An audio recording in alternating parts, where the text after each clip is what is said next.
so good to be here again with you and our new assembly series for this term called Good Friday Wasn't the End. But before we get into it, I want to ask you two very personal questions. I don't want you to answer out loud. I don't even want you to whisper the answer to your neighbour. Just keep it to yourself, but think about it because it's not easy. Are you ready? Here's the first question. Have you ever told a lie to keep yourself from getting into trouble? That's hard, isn't it? Here's the second one. Have you ever let a friend down rather than get into trouble yourself?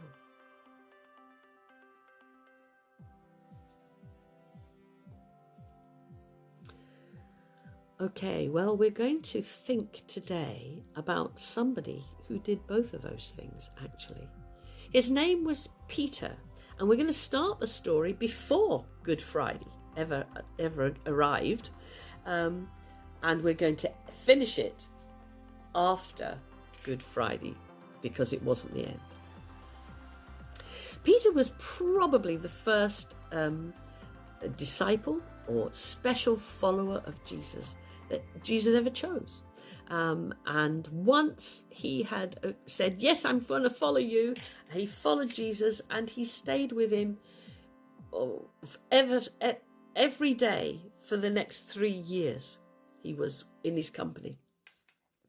And it wasn't long that he was in his company that he realized that this was no ordinary man, that this was God's special one, sent by God to help his people.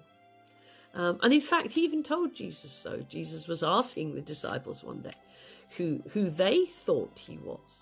And Peter was the first to say, you are it. You are the special one sent by God to help us all.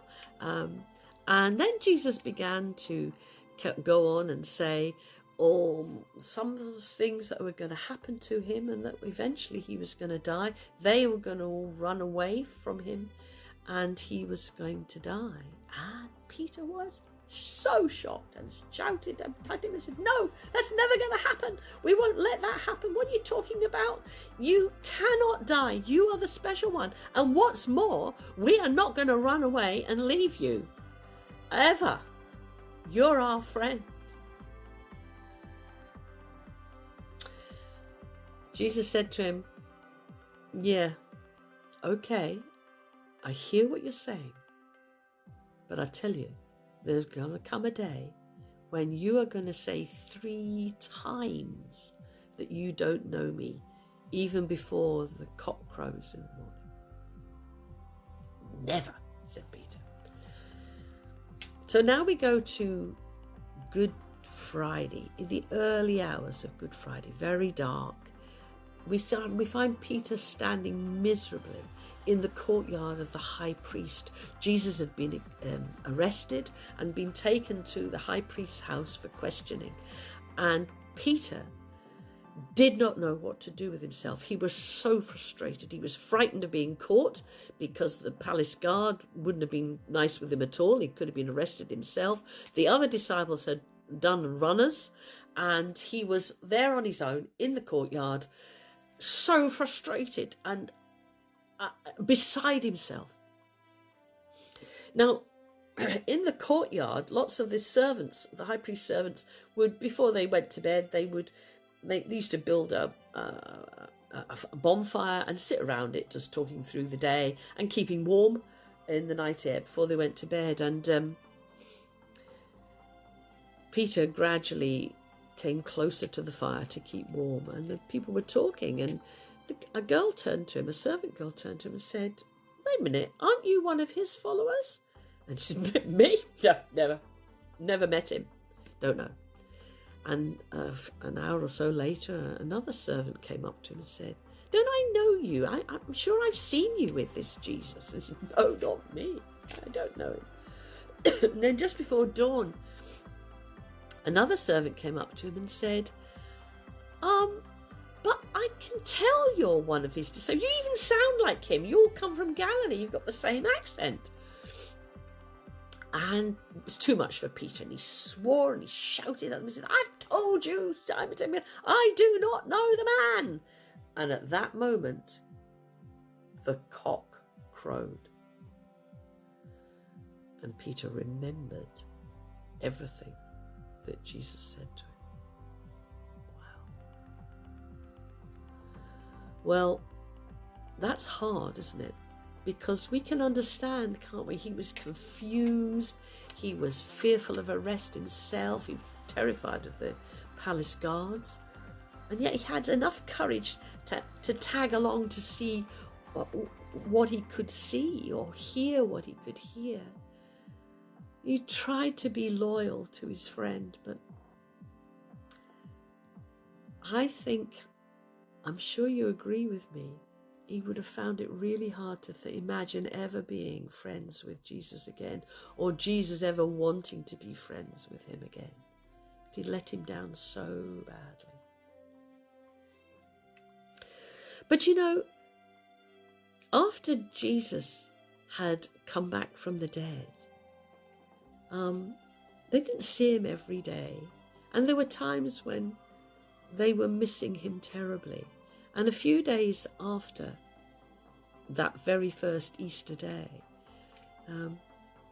overnight, Peter said, let's go out and do some fishing, because they were missing him terribly. And so they got into their boat on the Sea of Galilee, and they fished all night. And guess what? They never caught anything. And just before the dawn, as the dawn was coming up, they decided they would go back. And as they approached the beach, they could see there was a man on the beach who had made a fire on the beach, a little cooking fire on the beach. And the man called out to him, what did you catch? And they said, we've caught nothing. He said, go back out again and put your nets out again and see what happens. So they did, and they caught so much fish that their nets nearly broke. And Peter began to be a bit suspicious, and they came back to the beach again with their big haul, and he looked and he shouted to the others, it's Jesus! It can only be Jesus! And he got out the boat into the shallow water and ran up the beach, and they all joined, and they brought the fish, and they cooked the most incredible breakfast on the beach. And I can't imagine, I can only imagine, I should say, their joy and the laughter and the fun that they would have had at that breakfast time, and being reunited with Jesus again, their special friend. After breakfast, Jesus signaled to Peter and drew him aside from all the others and went off along the beach for a chat. And I love this bit of the story more than any other bit. Jesus said to him, Peter, do you love me? And Peter said, you know I love you, and it's so lovely to see you again. And Jesus said, look after my people, won't you?